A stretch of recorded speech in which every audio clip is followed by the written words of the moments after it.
Lately in the crypto markets, Bitcoin has been pumping, altcoins have been pumping, so it begs the question of, is the bull run upon us? Is it too late to get started in crypto investing if you haven't done any yet? Or if you wanted to invest more, you're already in this space, is it too late to do that? Well, I invited my friend, the hobbyist miner, to share a few opportunities he sees going forward and just to answer the question of, is it too late? So let's jump into that. And hello, hobbyist miner. How you doing? I'm doing great. How are you, Andy? Oh, wonderful. So as we record this right now, Bitcoin is over $66,000, which is wild. Altcoins are popping off. My whole portfolio is green. My portfolio is up Loving it. 6 figures just today. So have we started the bull run? Is it too late to be investing to make money in this crypto bull run? Tell me, what do you think? Well, I don't want to get too excited because we've been here before over the last year. So I don't want to get too excited about the bull run possibly being here. We are approaching November, election season, so we could absolutely have that opportunity. This could be the start of that snowball over the next several months to put us directly into the bull run. And I could definitely be hopeful. Absolutely. Is it too late though? I absolutely not. I think yesterday is always a great time to get in, and the day before was a better time. The day before that was absolutely a better time to get in, but you might as well, if you're not, get in today. Yeah, I agree. It's certainly if you'd gotten in at the absolute bottom during the bear market, that's a better time than today. But hopefully, if everything happens that we think is going to happen over the next year, this is still super early. So with that in mind, I thought it'd be fun if we both brought a few opportunities that we think are not too late yet. So if you still got into it today, fresh from, starting from scratch, that over the next 6 to 12 months, it could be an incredible opportunity, an incredible play. So I asked that you bring 3. I've brought 3, and now we're going to share them with all of you wonderful viewers. So hobbyists, kick us off. What's your first opportunity? Yeah, so one that was very unexpected to me was one that just presented itself within the last few days, and that's actually Clore.ai. This is a project that has been around for quite some time. It's had a marketplace available for it, but just went ahead and made an announcement just yesterday. Is actually up 14.8% today. Just checked it before this video. I don't keep them in mind all the time, but it is one that is available now. And what that news was, which makes me more attracted to it, especially going into 2025, is the fact that that marketplace now can appeal to GPU miners. Clore.ai just partnered up with Hive OS, which is one of the largest operating systems out there for GPU miners, and is now allowing you to mass onboard your GPU mining rigs that have sat dormant, unprofitable for quite a while, onto the Clore.ai platform. So now they're increasing the amount of hardware that is actually being onboarded onto Clore, and you can take your plain Jane GPU mining rigs and actually make them available to rent to do all different types of AI compute and projects. Now, you could take your lower end GPUs and they could be used for mining, but served up on Clore, so you're making double what you would.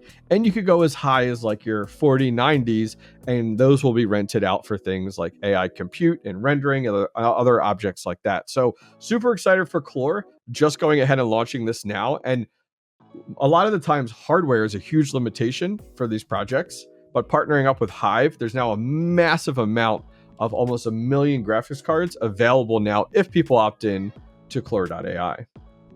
Yeah, Clore is still down from its all-time highs. So not only does it have all that space to run, because that all-time high happened not, at the tail end of basically the bear market. Yep. But even so, Clore is still really small and has a huge amount of potential. It's in my top 10 in my portfolio by value. I'm huge on Clore. My Clore position's up like 1,100% since I first bought it and shared that in Sleep Money Club. So I am very pleased with Clore's direction. From when we've talked, I'm all hyped on AI and compute projects. It fits right nicely into that niche, and it's one of those that I think could easy, 10x, no big deal, 25x, 50x, whatever. Totally possible in the bull run if AI continues to be as hot as it has been. So the next one, which is my first of 3 opportunities that I want to talk about here, is Off the Grid. And me and you have been talking about this all week because this is a full-on AAA gaming title that has crypto stuff going on in the back end. It's actually running on the tokens running on an Avalanche subnet. But it's currently the most popular game on the Epic Games platform in the free-to-play. It toppled and flipped Fortnite. I don't know if that'll last, but at least right now in this pre-release, it is flipped Fortnite, which is crazy. It's tons of mentions online, and if you've been in Sleep Money Club or if you've watched my live streams where I talked about my gaming plays for my portfolio, you'll know that I've sunk a considerable chunk of money into Off the Grid by buying their validator NFTs. But the token is not live yet. So why this is still an opportunity is because the moment that token is out there and live, well, you can buy it. And if this thing continues at this, at the current steam it has behind it, and there's a lot of adoption and people are playing this like crazy into the bull run, those tokens could be worth a lot. And right now you can actually earn their testnet tokens, I believe, in the game, and buy NFTs and various things and items that are NFTs, and then maybe sell those or flip those, and that's all free right now.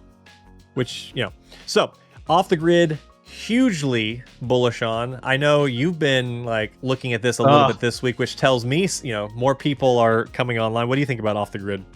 I've been like messaging Andy to be like, did you see this? Did you see this? He's like, nope, didn't see it. And so, yeah, I think it's absolutely insane that like Andy has like just this nose for finding these projects. Never had heard of Off the Grid. Had Andy on my channel just a few weeks ago, and he brought this up as one of his top 10 plays going into 2025. And I love the fact of now jump ahead. It goes ahead and releases, has a lot of support through the video game industry, which is where I came from before this. And I'm seeing it. It's popping off, which is awesome. You're seeing major streamers playing it.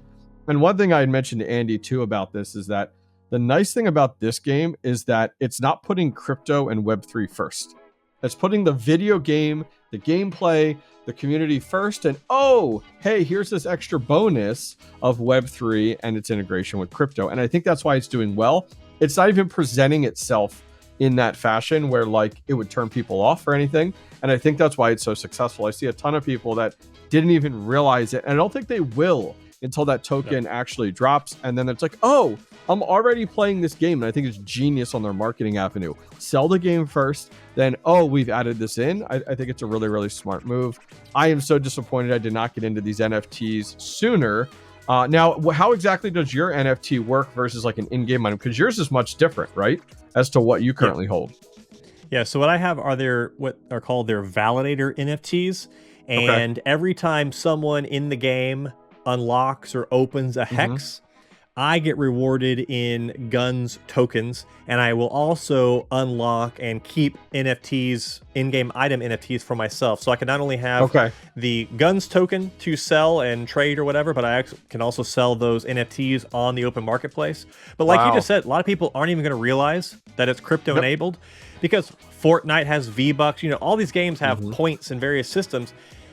Off the Grid is exactly the same, except you can take that money out of the game into the real world if you so choose. That's the beauty of these crypto-enabled games. I know people like turn up their noses when it's like, it's a crypto game or whatever, but how lame is it you spend all this money on Fortnite skins or whatever, if that's your thing, and it's literally locked in the game unless you go onto some other platform and you sell this stuff, and it's weird, like you have to have like someone hold it for you as like a third party so you don't get scammed, and even then Fortnite like tries to shut this stuff down. And this is since the days of World of Warcraft. This is stuff is not new.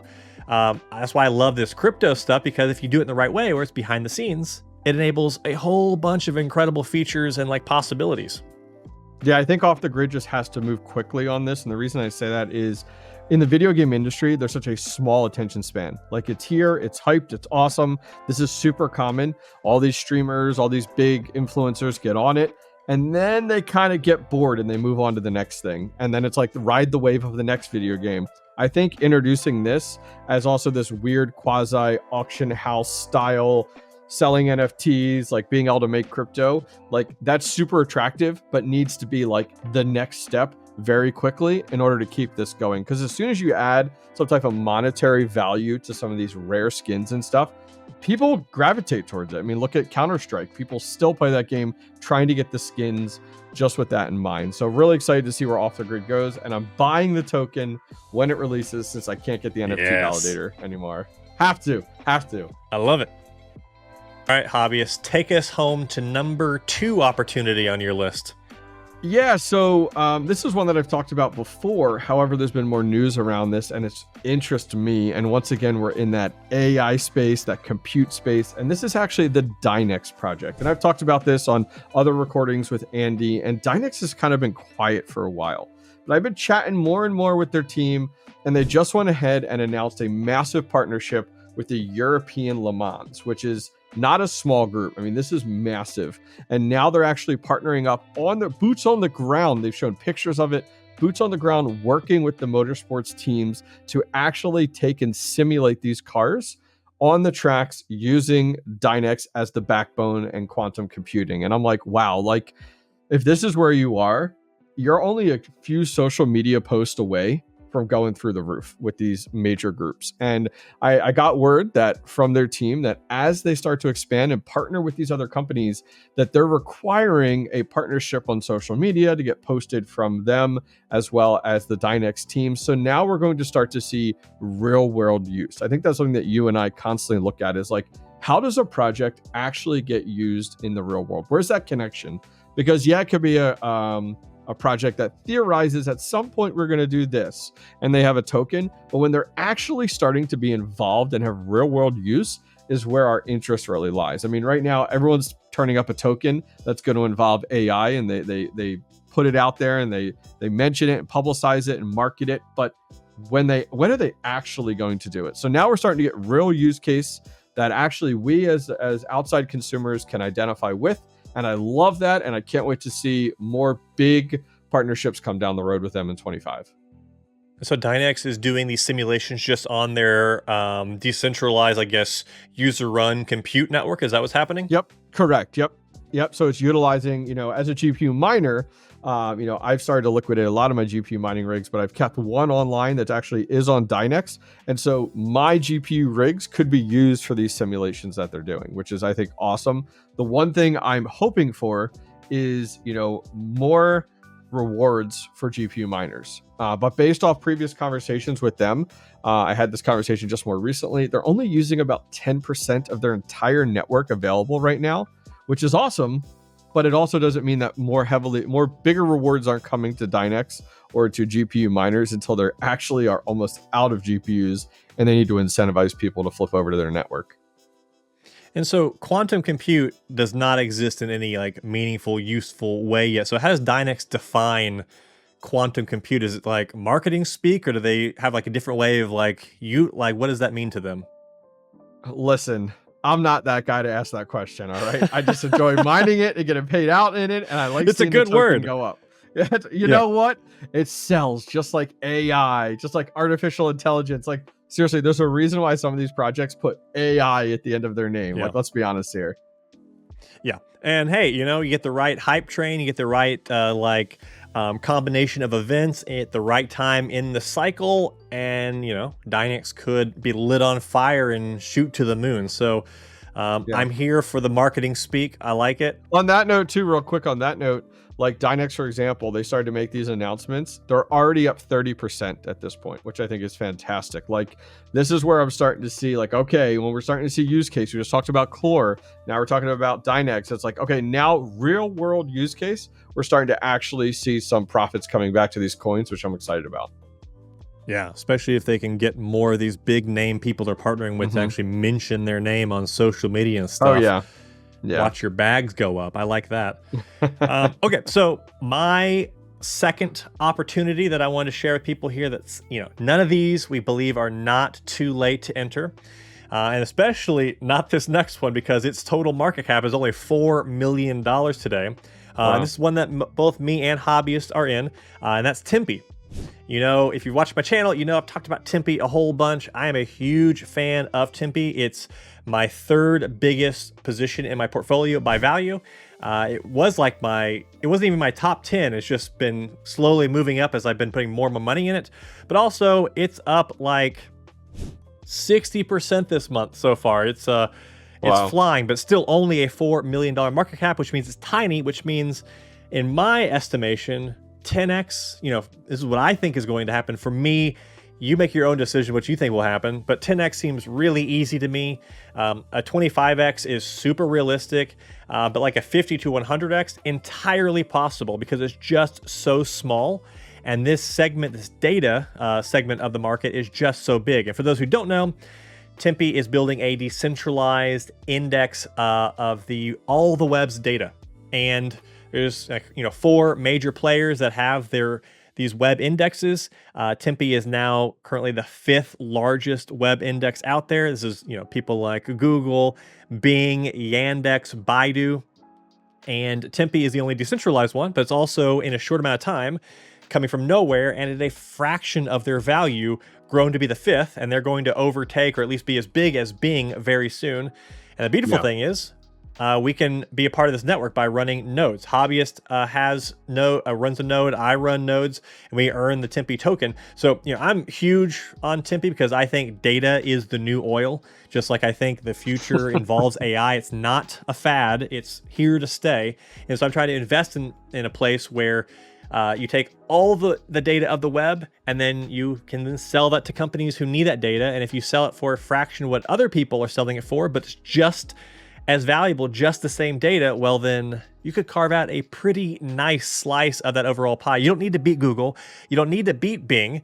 You just need a little piece of this multi-trillion-dollar, pie slice, and you're good. This token goes way up if that happens.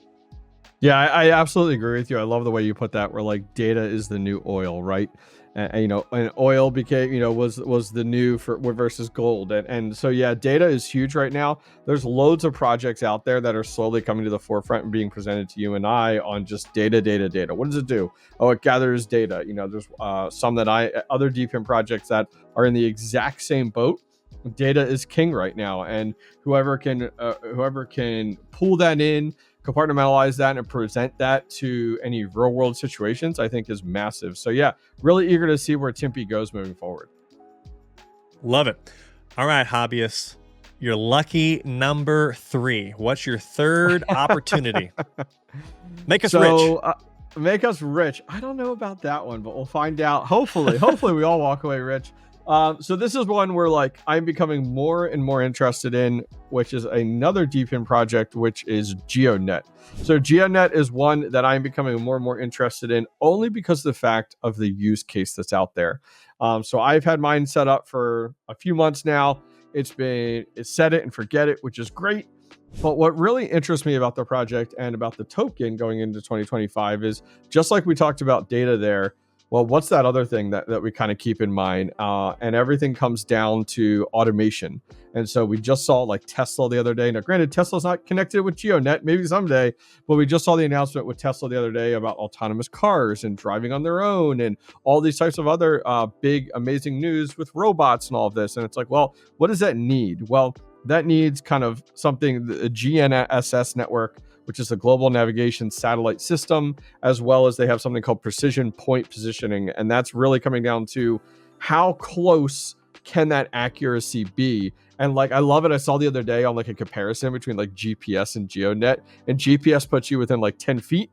And then you also had GeoNet, which puts you within 3 centimeters or something crazy like that. And it's that is what the world's going to rely on. We see these automated lawnmowers that are out there, or we talked about autonomous cars and stuff, and it's man, they're right in that world with LiDAR as well. And so for me, stepping into 2025, it's okay, no one else is doing this. I'm not hearing anyone else. Everyone else is following the AI train or the data train, and now the positioning and global positioning train is really something that's really interested to me. So for me, when I'm looking at DePIN, I'm looking at 2025, I only see this being used, and so that's why I'm thrilled to not only have a decent amount of GeoNet token, but also an operator of one of their satellite miners. Yeah, the last time we talked about GeoNet, I said, on the topic of robotic lawnmowers, would you rather your robotic lawnmower mow your grass with a 10-foot of accuracy or a centimeter type accuracy? And it's obvious, and that's why GeoNet has, like, they've actually partnered with, and they have real customers that are these, things, robotic lawnmowers and all kinds of stuff. They have, $1 million plus of recurring revenue as a company for this, this GNSS positioning data. Like, they have real customers who see real value in this data that me and you running our little, hotspot thing outside in our backyards or whatever are providing. And the hotspot itself, $700. It earns like $100+ a month right now. What else in this space, has a 6 to 8 month, break even time? Fantastic. Yeah, less than $1,000. Like, it's great. And the token itself, I'm looking at right now, still under $40 million market cap, which in the world of crypto, by my estimation, when there's an actual real world fit and, demand, that's nothing. Like, that can grow a whole bunch. So huge opportunity there, whether you're going to have the miner at home or you just buy the token, either one. But that plays into my third opportunity, which is not something specific, although I will mention a couple specifics here, but it's just DePIN in general. You share the pains over and over again, hobbyist, about like the current state of mining. You're parting ways with your GPUs for a reason. DePIN, I feel like, offers an opportunity to those of us who have higher electric rates, or mining at home is not feasible anymore, or maybe it never was. If you have an apartment, you can run many of these low power things in your apartment without having a loud, power hungry miner, or using a bunch of electricity and spending all that money on it. They offer this great, risk reward ratio for not a lot of money. So, GeoNet is certainly on my list, but another one you'll hear from me on the channel quite a bit going forward is Wi-Fi Daba, which is sharing your Wi-Fi, but specific to India. You deploy these over there, a whole other thing I'll get into. But Demo, another one. They just launched a new device. It's $150 if you use my discount or hobbyist discount. It's like $150 for a device you plug in your car. It's totally passive. It'll almost certainly pay for itself by the bull run. But there's also a ton of DePINs that are just free apps on your phone. Silencio still hasn't had their TGE yet, so get on there, run Silencio, earn points, get the token. Accurast, which is like a global kind of compute / storage network combination. You run on cell phones, free to run right now, getting airdrop of the tokens in the future. There's just so many opportunities in DePIN that it's like, if you haven't already jumped in this space, one, it's not too late, but two, what are you doing? Like, get into it now before the bull run, because I think these things are gonna just like pop off. What do you think, hobbyist? Yeah, so the barrier to entry for mining, as you mentioned at the top of that, is getting harder and harder. Increased electric costs, the cost of this hardware is also another big factor. And so, yeah, I do agree with you. I think DePIN is really the way to go. I did a great video with Tech Hustler several months ago, and it was, is DePIN the new home miner? And it absolutely is. I mean, the direction we're going, it's very evident to see that. Where, like, you could buy these units. They're not thousands of dollars. They're a couple $100. So your investment to get into it is not insane. You're not taking a big risk. You're not over leveraging yourself by spending a few $100s on something. And the nice thing is, too, is, as you mentioned, and the big theme of today's conversation is just getting into projects that have real world use. And all of these DePIN projects do that. A lot of them, data that we just talked about as well. They all have real world use. And I think that's a key factor here moving into 2025 is, like, don't just go and invest into some meme coin or some coin that is promising the world, but really doesn't have anything to show for it. DePIN is a great example of what you can get into today and see the fruits of that work tomorrow. Love it. Couldn't have said it better myself. So I think we both agree. It's not too late. So if you're watching this video, it's not too late. But of course, there's other opportunities beyond the 6 we shared in this video. Watch this video here if you want even more ideas for things that are not too late to get into now that could pay off big time in the upcoming crypto bull run. Goodbye.